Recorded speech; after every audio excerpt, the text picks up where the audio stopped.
Para conmemorar la creación de la primera cátedra de psicoanálisis en el mundo y el nombramiento de Ferenczi en Budapest como profesor encargado de la misma, Freud publicó en 1919 un artículo en el que planteaba algunos interrogantes acerca de la posibilidad de enseñar psicoanálisis en las universidades. A pesar de su interés positivo inicial, Freud inteligentemente se las ingenió para diferenciar el psicoanálisis de la ciencia oficial imperante, así como del saber universitario. De este modo, Freud situó la cuestión de la enseñanza del psicoanálisis en las universidades partiendo de dos puntos de vista. El punto de vista del psicoanálisis en cuanto a disciplina específica como tal y el punto de vista de la universidad como institución delegada por la sociedad para la transmisión del saber y los conocimientos específicos adquiridos. Desde entonces, la enseñanza del psicoanálisis en la universidad ha estado sujeta a avatares diversos, tanto en Europa como en América. En la actualidad, la enseñanza universitaria del psicoanálisis en países como Gran Bretaña, Alemania, Francia, Bélgica, Italia y España se centra en la formación posgrado de carácter eminentemente teórico. La oferta es variada según los países, así como respecto a la orientación psicoanalítica desde la que se imparten estos estudios, conectados, en muchas ocasiones, a programas más amplios de formación en psicoterapia. Tras haber propuesto años atrás la creación de la Asociación Psicoanalítica Internacional con el fin de poner límite a la mala práctica del psicoanálisis, el ejercicio del llamado psicoanálisis salvaje o silvestre por parte de individuos con insuficiente preparación teórica y clínica, reglamentando así su enseñanza y sustrayendo de este modo del ámbito estricto de las facultades universitarias la formación de los analistas, para Freud en 1919 resultaba claro que los psicoanalistas podían prescindir de la universidad como institución sin menoscabar su particular y específica formación teórico-práctica. Desde el punto de vista del psicoanálisis, Freud valoró la satisfacción que para todo psicoanalista supondría la incorporación de ese nuevo saber a la enseñanza universitaria, insistiendo sin embargo en que la universidad no es imprescindible para adquirir esa formación. En efecto, la formación como psicoanalistas y su participación en actividades científicas se encuentran actualmente organizadas por sociedades psicoanalíticas privadas extrauniversitarias reunidas en torno a la Asociación Psicoanalítica Internacional, preocupadas todas ellas por conservar la pureza de sus contenidos teórico-clínicos y la especificidad de su transmisión a través sobre todo del análisis personal, complementado posteriormente por controladas supervisiones clínicas del trabajo práctico y por asistencia a seminarios teórico-prácticos reglamentados. En una entrevista realizada por George Sylvester Wiereck para Glimpses of the Grid en 1930, el fundador del psicoanálisis desconfiaba sobradamente de la popularidad del psicoanálisis, especialmente en los Estados Unidos, y evidenciaba la existencia de un movimiento conjunto al de la generalización popular o banalización del mismo, que suponía el intento de apropiación por parte de la clase médica del campo analítico. Freud apuntaba entonces que podría resultar fatal para el desarrollo del psicoanálisis dejarlo exclusivamente en manos de los médicos. La formación médica podría resultar con igual frecuencia tanto un obstáculo como una ventaja para el ejercicio libre del psicoanálisis. Un obstáculo, desde luego, desde el momento en que ciertas convicciones científicas comúnmente aceptadas arraigaran demasiado profundamente en la mente de los estudiantes. Desde el punto de vista universitario, Freud enfatizó las ventajas formativas que sobre los profesionales de la salud mental, y no exclusivamente sobre ellos, supondría el acceso al conocimiento de la teoría y la técnica psicoanalíticas.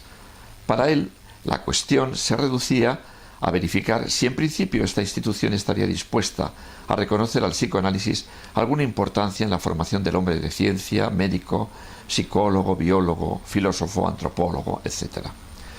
Las universidades se crearon en torno al siglo XII como modo de concentración, regularización y transmisión del saber por parte del poder establecido, saber y conocimientos que primitivamente estaban localizados en otros ámbitos de la sociedad, cercanos a los gremios y a las bases trabajadoras. A finales del siglo XIX, el descubrimiento freudiano puso de relieve la existencia de un saber desconectado del conocimiento existente, referido a la existencia de un saber inconsciente reprimido o incluso escindido de la conciencia del que no se tiene normalmente conocimiento. A partir del siglo XX ha sido en muchos sentidos el siglo del psicoanálisis, protagonismo compartido con el hecho de que la ciencia ha alcanzado su más lograda expresión pulsional. Saber por saber, sin querer saber nada de las consecuencias, independientemente del ideal ético o del ideal de utilidad que pudiera conllevar dicho saber. ¿Qué lugar reserva hoy la universidad al psicoanálisis? Es difícil dar una respuesta cerrada a esta pregunta. Muchas veces es el de la perplejidad. Otras, y Freud lo sabía muy bien, es el ostracismo. Ante la pregunta de una joven estudiante en la visita que realizó al Centro Experimental Universitario de Vincennes en 1969 sobre el por qué los estudiantes universitarios no podían convertirse en psicoanalistas tras su paso por la enseñanza superior, Lacan respondió que era debido a que el psicoanálisis no se transmite como cualquier otro saber. El dispositivo psicoanalítico, mediante la instauración de su particular proceso de investigación del inconsciente, pretende poner a trabajar a los sujetos que saben, pero curiosamente sin saber que saben ni lo que saben. Mientras que el dispositivo universitario generalmente pone a trabajar a los sujetos que supuestamente saben o creen saber para enseñar al que supuestamente no sabe o cree no saber. Han pasado ya más de 90 años desde que Freud se ocupó de este tema. Muchos profesores y profesoras universitarios de reconocido prestigio, que a su vez han llevado a cabo una formación psicoanalítica reglada, han ejercido y ejercen su docencia en diferentes ámbitos universitarios. Hablar de psicoanálisis y universidad actualmente sigue siendo una tarea complicada y nada fácil. El discurso psicoanalítico y el discurso universitario participan de una cierta complementariedad paradójica, especialmente respecto al saber del que se ocupan. ¿Podríamos finalmente llegar a afirmar hoy que la universidad sería para el psicoanálisis más bien el ágora que la academia? Nos interesa conocer hoy cómo ha sido y cómo es la realidad en nuestro país respecto a esta cuestión.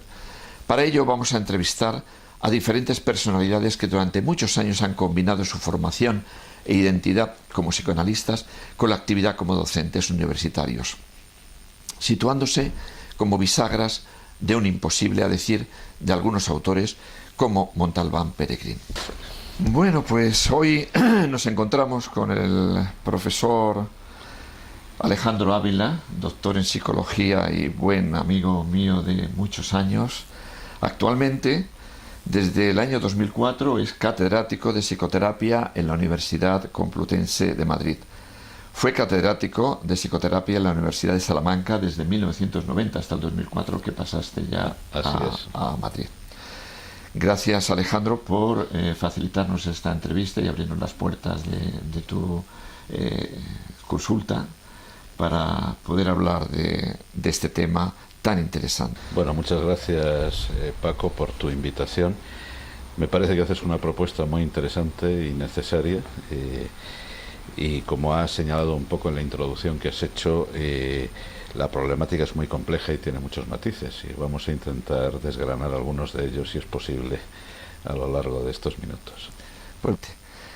Bueno, pues vamos a preguntarte en principio cómo y dónde se entrecruzaron tu formación como psicoanalista y tu actividad como docente universitario.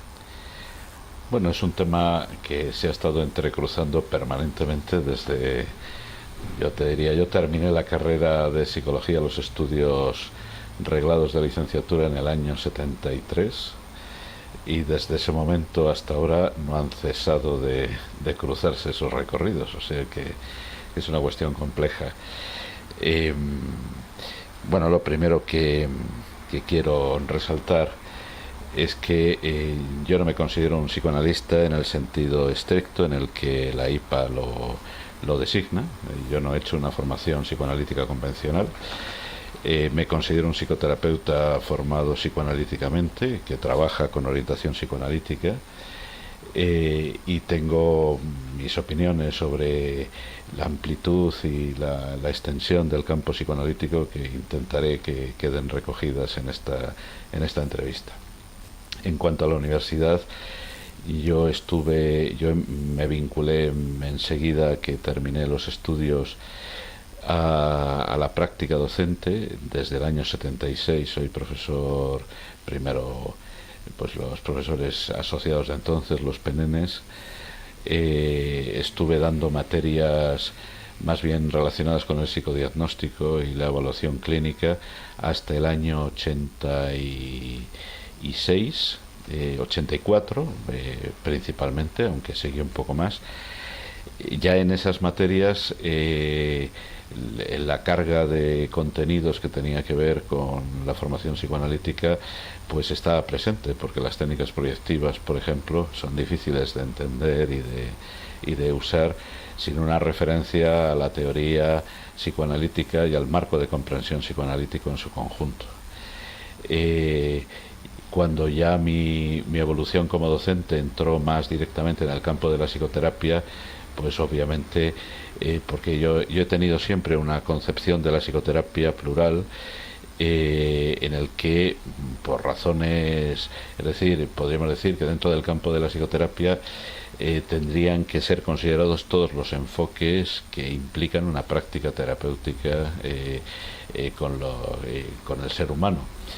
Pero por razones estratégicas, en la medida en que en general la universidad se ha ido escorando hacia los puntos de vista de la modificación de conducta o de la modificación de conducta cognitiva, pues el ámbito de psicoterapia quedaba más abierto a lo que serían los enfoques dinámicos y humanistas, y es en lo que yo me centré desde que en 1984 empecé a dar materias relacionadas directamente con esto. Uh-huh. Como tú has mencionado, en el año 90 gané la primera cátedra que se creó con el perfil de psicoterapia en España, en la Universidad de Salamanca. Allí estuve trabajando hasta el año 2004 en esa cátedra. En el 2004 hubo la posibilidad de optar a una cátedra en la Complutense, volví a lo que era mi casa de origen y ahí continúo trabajando, y en la medida en que la salud me lo permita, pues hasta acabaré ahí mi trayectoria académica como profesor. Entonces, formarme como un psicoterapeuta de orientación psicoanalítica, como un estudioso del psicoanálisis en su conjunto, pues es algo que no he dejado de hacer desde 1973-74, en que empecé a tomar contacto con profesores de seminarios o de actividades relacionadas con el campo del psicoanálisis. Como sabes, he estado muy vinculado a la formación grupal también y psicosocial. De hecho, el principio de mi trayectoria fue marcada sobre todo por psicoanalistas que procedían de Argentina, que era una mezcla del pensamiento kleiniano, freudiano, y también del pensamiento psicoanalítico grupal y psicosocial de la escuela de Enrique Pichon Rivière. Y en toda esa amalgama en la que algunas destacadas figuras, pues como Emilio Rodríguez, Antonio Gaparrós, estudiamos la obra del ya fallecido José Blecher, la obra de Leon Greenberg, de Mary Langer, de muchos otros psicoanalistas. Uno de los principales mentores de nuestra formación aquí en esa época era Nicolás Caparrós, que era una persona interesada por el psicoanálisis en esta perspectiva. Y bueno, ahí arranqué yo mi trayectoria formativa, que fue muy rica, plural y variada. En aquella época simplemente no entraba dentro de mi contexto ni de mis posibilidades personales interesarme por una formación psicoanalítica convencional. Quedaba realmente muy lejos de las cosas que yo podía hacer, pero lo que para mí siempre han sido dos ejes de desarrollo ha sido un conocimiento, un estudio y un conocimiento que no ha cesado desde entonces de la pluralidad del psicoanálisis, y por otra parte de lo que sería una vertiente social, comunitaria, interpersonal y de implicación de la práctica clínica con lo contextual, que luego he reencontrado, porque yo en aquella primera época que estamos hablando de los años 70, pues el estudio que hacíamos de la obra de autores como Ferenczi, Winnicott, etcétera, era muy escaso, ¿no?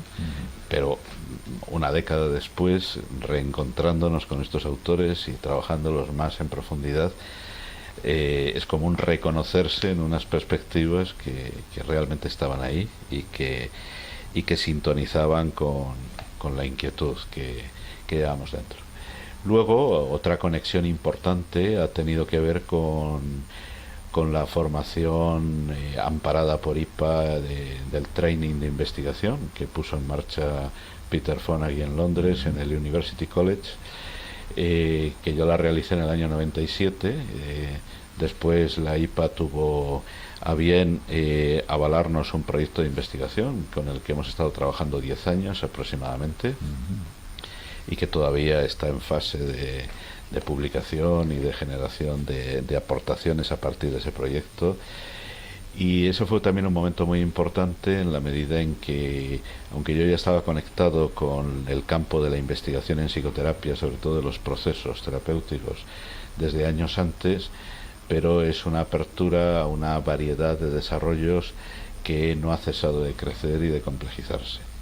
Entonces mi trabajo, tanto el trabajo clínico, mi actividad como formador de personas que se forman como psicoterapeutas de orientación psicoanalítica, y mi trabajo en la universidad como formador de alumnos que se van a graduar y que toman muchas veces en mi materia el primer contacto con conocimientos psicoanalíticos, ¿no? De esto hablaremos un poco ahora. Pues es ir a los núcleos conceptuales, a lo esencial que creo que la persona tiene que adquirir para ver el mundo desde una perspectiva en la que se concilie la subjetividad, lo social y, por otra parte, el hecho clínico. Esto sería un poco esencialmente lo que yo intento. Entendido. Bueno, pues releyendo el artículo de Freud de 1919, ¿consideras que siguen siendo aplicables en la actualidad las opiniones vertidas en él, o por el contrario la situación ha cambiado en algún aspecto sustancial, Alejandro? Bueno, me ha parecido muy interesante cuando me mandaste el cuestionario de lo que iba a ser el guión de esta entrevista. Yo sobre este trabajo de Freud, aparte de que lo he leído y trabajado en diversas ocasiones, pero ya en el año 94 escribí yo un comentario crítico de este trabajo, porque en 1991 empezamos a promover un conjunto de profesores de diferentes universidades españolas una reunión que llamábamos de psicoanálisis en la universidad en España. Estuvimos durante más o menos 9 años haciendo reuniones anuales un poco por toda la geografía del estado, ¿no? Reuniéndonos gente de diferentes disciplinas, facultades, puntos de vista que teníamos en común, en que éramos profesores universitarios y que nos interesaba el psicoanálisis. Fueron experiencias muy interesantes. Para una de estas reuniones, la de 1994, en Magalia, aquí cerca, en las Navas del Marqués, pues uno de los temas de debate era comentar precisamente este artículo de Freud, y varios colegas, entre ellos, que yo recuerde, Eduardo Chamorro, Gerardo Gutiérrez, yo mismo y algún colega más, pues estuvimos haciendo reflexiones sobre este punto, ¿no? He releído mi trabajo de hace ya pues 16 años, a propósito de esta entrevista, a ver, sobre todo con la intención de ver si seguía pensando lo mismo que dije entonces 16 años después, y la verdad es que me ha llamado la atención que no ha cambiado sustancialmente mi punto de vista. Entonces te voy un poco a resumir lo que veo. Hombre, Freud escribe esto para la inauguración de la cátedra de Ferenczi en Budapest en el año 18, y es un momento, un contexto muy particular, y también es un momento, por ejemplo, muy anterior a lo que tú has mencionado antes de la entrevista de 1930 u otros comentarios que tiene Freud al respecto, ¿no? El trabajo de Freud se sostiene en lo esencial, aunque hay algunas cuestiones que siguen estando vigentes desde el punto de vista de los hechos, pero que ya dan que pensar mucho, ¿no? Es decir, cuando nos dice Freud en este trabajo que lo parafraseo, ¿no?, de que las asociaciones psicoanalíticas o los institutos psicoanalíticos seguirán cumpliendo una función útil mientras se mantenga la exclusión de la universidad, ¿no?, plantea una antinomia, ¿no?, que parecería que la penetración del psicoanálisis en la universidad sería una amenaza para la existencia o para la función esencial de estas asociaciones, ¿no? Lo cual también puede llevar a entendernos no solamente por las diferentes formas de transmisión del conocimiento que son entendidas desde el psicoanálisis y desde la academia en general, sino también para la propia función que cumplen, pues algunas de las polémicas y de las posiciones personales que han sido tan tajantes en este punto, ¿no? Yo creo, y apunto un poco mi idea, es decir, una cosa es el psicoanálisis como disciplina y otra cosa es el psicoanálisis como ámbito de conocimientos, ámbito de estudio, objeto de conocimiento. Creo que el psicoanálisis como ámbito de estudio, como objeto de conocimiento, no solamente tiene que estar en la universidad, debe estar en la universidad, y es esencial que esté. Y de hecho, pase lo que pase con las políticas universitarias, con los planes de estudio, con los movimientos de profesores, etcétera, el psicoanálisis como contenido, como óptica, como punto de vista, reaparece como el agua en cuando surge como en un manantial. Tapas una boca y reaparece por otra, es decir, reaparece inevitablemente, ¿no? El psicoanálisis como disciplina, es decir, lo que podríamos llamar, aunque sea un reduccionismo un poco anecdótico, una asignatura de psicoanálisis, ¿no? Pues no es quizás la cuestión más importante, si tiene que haber asignaturas específicamente con ese nombre, o lo que tiene que haber es una apertura plural a lo que es el conjunto de lo que ha aportado tradicionalmente y sigue aportando el psicoanálisis a la evolución del conocimiento científico y del conocimiento del ser humano. Entonces creo que esto es una cuestión importante, ¿no? Porque en el fondo muchas veces algunas de estas polémicas tienen que ver con batallas locales sobre el control de la formación, porque la formación mueve muchos intereses, son intereses de poder económico, de poder de prestigio, de influencia sobre los grupos, y es una cuestión, claro, que no podemos dejar de lado, evidentemente, ¿no? Si lo esencial de un campo de conocimiento se enseña en la universidad, el centro de poder se desplaza claramente, ¿no? Si lo esencial de un campo de conocimiento queda fuera de la universidad, hay otro centro de poder diferente, y esto es una cuestión que no vamos a... Luego en este trabajo, y aunque las cite muy de pasada, Freud hace alguna serie de reflexiones que siguen, sobre todo una, que es el carácter que yo resumiría en la idea que creo que subyace al escrito de Freud, de la importancia de que haya una visión humanista en la medicina y por ende en la psicología, que es algo esencial en la formación de cualquier médico, de cualquier psicólogo, con independencia de su orientación o de su campo concreto de trabajo, ¿no? Creo que algo de esto también está amenazado y bueno, la evolución que ha tenido la medicina a partir de la presión político-mediática que representa la medicina basada en la evidencia, pues está generando cada vez más un estudiante de medicina que tiene una visión de la medicina fundamentalmente tecnológico. Y en psicología estamos un poco en la misma situación, es decir, y esto no es es decir, por ejemplo, esta defensa, creo yo, que equivocada, de ubicar a la psicología solo en el campo de las ciencias de la salud, creo que es un error estratégico. Es decir, creo que la psicología es un campo que debería estar tanto en ciencias de la salud como en ciencias sociales y tener su anclaje en los dos lados y dialogar entre los dos puntos, ¿no? Porque desde la presión tecnológica, el tipo de estudiante que llega, etcétera, cambia sustancialmente la visión y se puede perder. De todas formas, esto al psicoanálisis en su conjunto, no sé si a las instituciones psicoanalíticas, pero al psicoanálisis como tal no le debe preocupar mucho, porque el psicoanálisis reaparece en la antropología, en la sociología, en la filosofía, en la literatura, en cualquier campo, y por supuesto reaparece en la psicología y en la medicina, ¿no? Esta es un poco mi visión.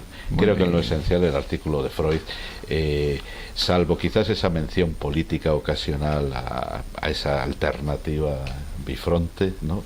Creo que está vigente. Muy bien, entonces concretando ya sobre este punto anterior y lo que has dicho, ¿hasta qué punto consideras que actualmente, en el siglo XXI, el psicoanálisis pudiera prescindir de la universidad y viceversa? La universidad pudiera prescindir del psicoanálisis sin limitarse mutuamente, sin contrapartidas y sin afectar por ello al progreso del saber científico. Bueno, el progreso del saber científico evoluciona por sus propios cauces. Es decir, que si tomo tu pregunta desde el punto de vista de las instituciones, es decir, de qué pasa con la institución psicoanalítica o qué pasa con la institución universitaria y en qué medida son instituciones que pueden ser competitivas o que tienen que establecer algún tipo de diálogo, creo que eso es una visión un poco restrictiva del problema. La cuestión de fondo es si el psicoanálisis se puede creer a sí mismo, ¿no?, personificándolo, ¿no?, como el centro de una visión del hombre, que toda la visión del hombre tiene que pasar por el psicoanálisis y que lo que se acomode al núcleo conceptual de la teoría psicoanalítica es bienvenido y lo que no queda aparte, ¿no? Creo que el psicoanálisis contemporáneo inevitablemente ha sufrido grandes transformaciones, y en ese sentido lo que representa la universidad, no como institución o como centro de poder, sino lo que representa la universidad como promoción del conocimiento y de la investigación, el psicoanálisis no solo no puede renunciar, sino que es una locura que intente posicionarse al margen. ¿Por qué? Pues porque evidentemente tenemos bastante evidencia de la revolución que están suponiendo en las últimas 2 décadas los avances en neurociencias, que tocan centralmente el núcleo de los conceptos psicoanalíticos, y que el psicoanálisis no es que deba sentirse amenazado por esta aportación trascendental de las neurociencias, sino que tiene que ser capaz de metabolizarse y transformarse, Claro. como la investigación del desarrollo humano y otros muchos campos de la investigación, ¿no?, que arrojan luces. Es decir, por ejemplo, yo te podría plantear desde un sentido general que hace 20 años la convicción de que el psicoanálisis a nivel clínico era útil era una convicción de fe, que podía apoyarse, por supuesto, en el hecho clínico o en algunos estudios publicados, pero no teníamos evidencias, no ya a la moda actual de las evidencias, sino un cuerpo de datos, de experiencia, de investigación, de conocimiento, que nos permitiera entender por qué se producían los cambios. Hoy, sin embargo, podemos entender que realmente tenemos la constatación de que la actividad psicoterapéutica del tipo de la que promueve el psicoanálisis modifica las estructuras cerebrales. Es decir, de que efectivamente la psicoterapia cambia el cerebro. En este sentido, que el psicoanálisis ignore que una parte importante del psicoanálisis actual no lo hace, ¿no? Pero hay otros núcleos que lo consideran como una aportación molesta o compleja, ¿no? Por el contrario, da luz, da esperanza y da una posibilidad de entender que el psicoanálisis, como toda ciencia, y el psicoanálisis es en gran medida la ciencia fundamental de la subjetividad, ¿no?, nos permite entender lo esencial del hecho humano a partir de ir comprendiendo desde todos los ángulos posibles la complejidad de este hecho humano. Entonces, esta visión que la investigación del desarrollo viene aportando sobre la intersubjetividad temprana, las evidencias sobre que demuestran que efectivamente lo esencial de la cualidad de la subjetividad humana viene de la socialización, ¿no?, y que se construye en esa intersubjetividad temprana y que es posible gracias a una dotación neuronal y a una serie de estructuras cerebrales que permiten que tengamos un comportamiento y una posibilidad de vivir y aprovechar la experiencia diferente que los primates menos evolucionados. Esto las neurociencias nos lo permiten entender, y esto es revolucionario para el psicoanálisis actual. Muy bien.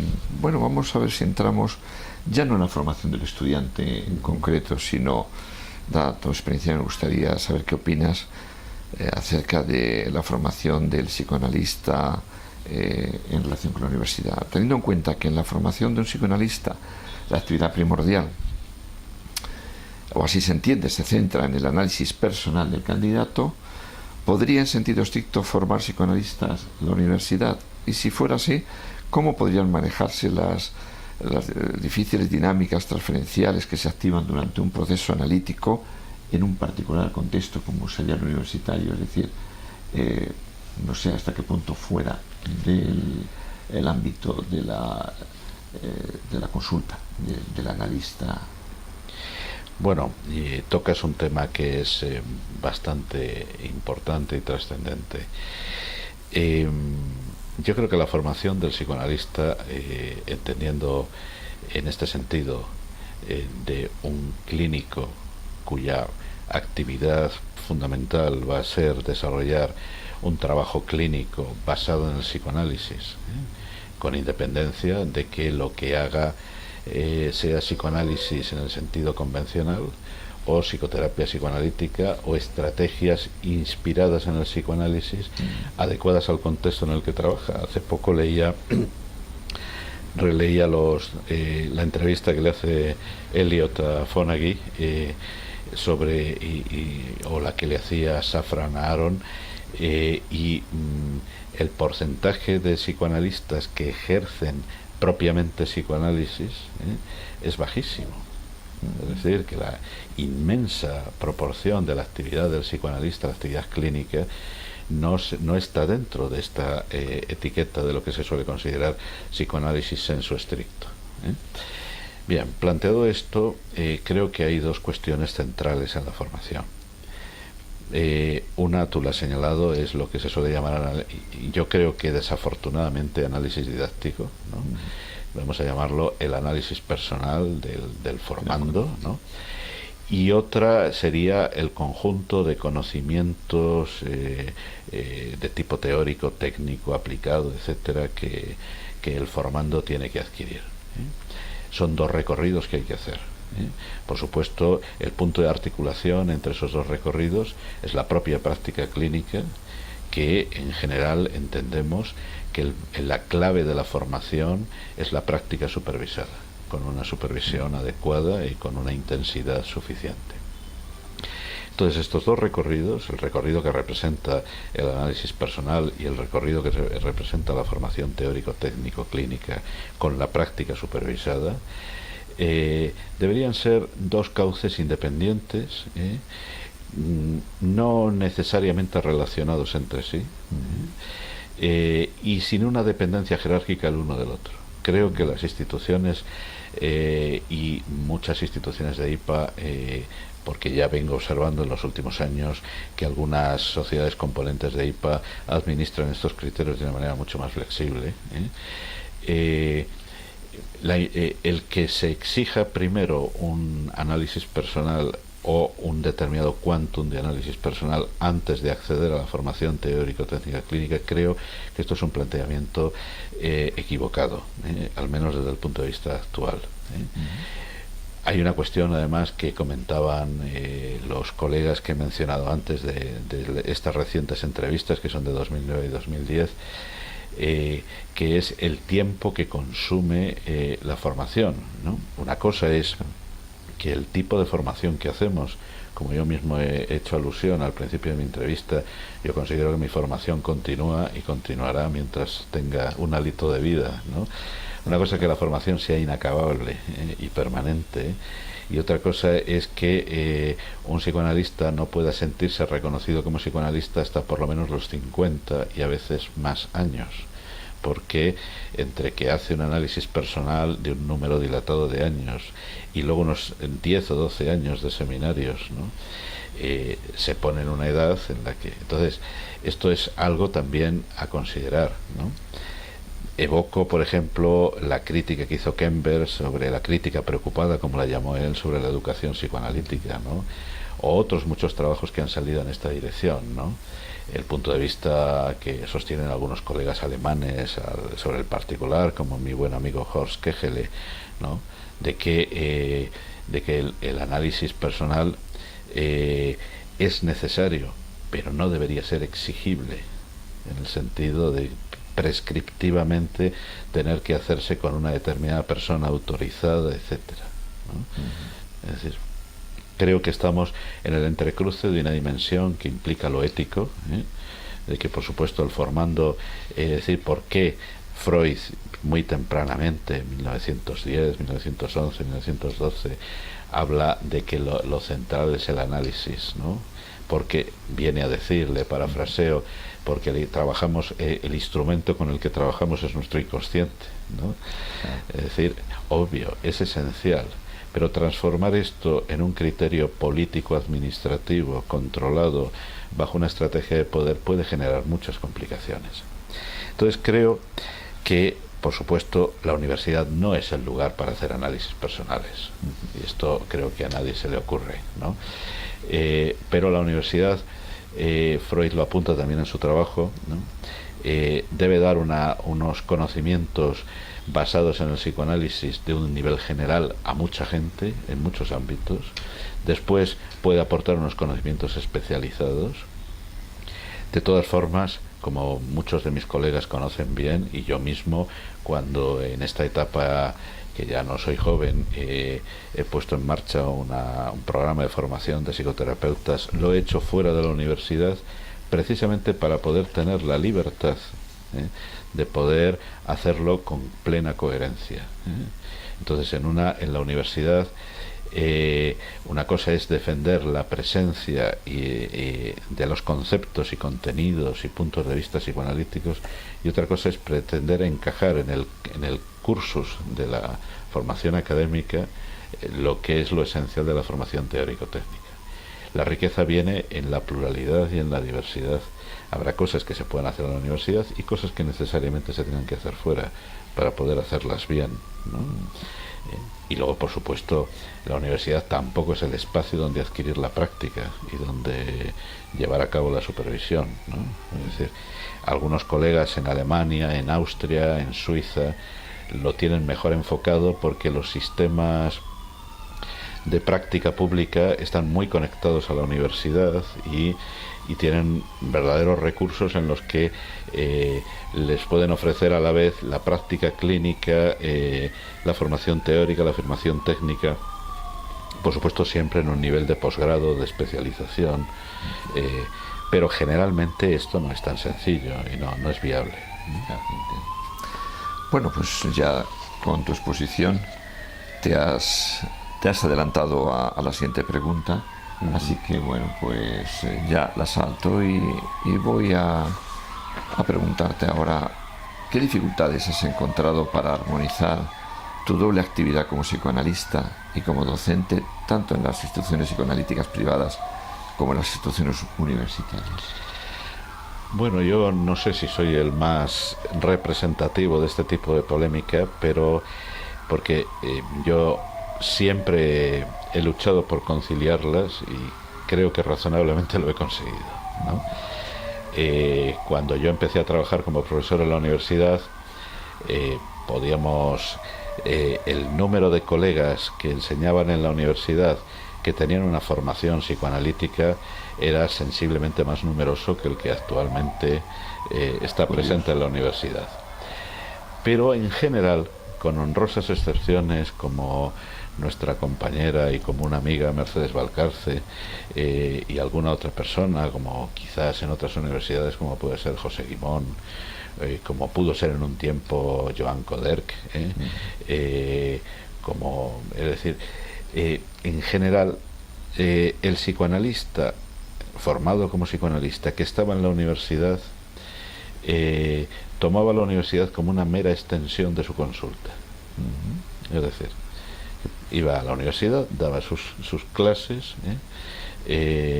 y el resto de su tiempo, de su mente, de su actitud, de su interés, estaba puesto en las actividades externas a la universidad. ¿Qué implicaba esto? Que en general no había ninguna conexión con la apertura al conocimiento que supone la universidad. Para mí estar en la universidad me supone un intercambio constante, una posibilidad de estar vivo y de conocer de otros colegas, ¿no? Piensen como piensen. La apertura y la invocación a la investigación, que es algo que en la universidad estamos abocados a ello, con lo cual realmente si desempeñamos nuestro papel tenemos que plantearnos las inquietudes investigadoras, ¿no? Y luego, por supuesto, el compromiso por hacer todo lo que se puede de transmisión docente dentro de la universidad. Y lo que no se puede hacer, porque no hay los medios, las posibilidades o porque el alcance es más complicado,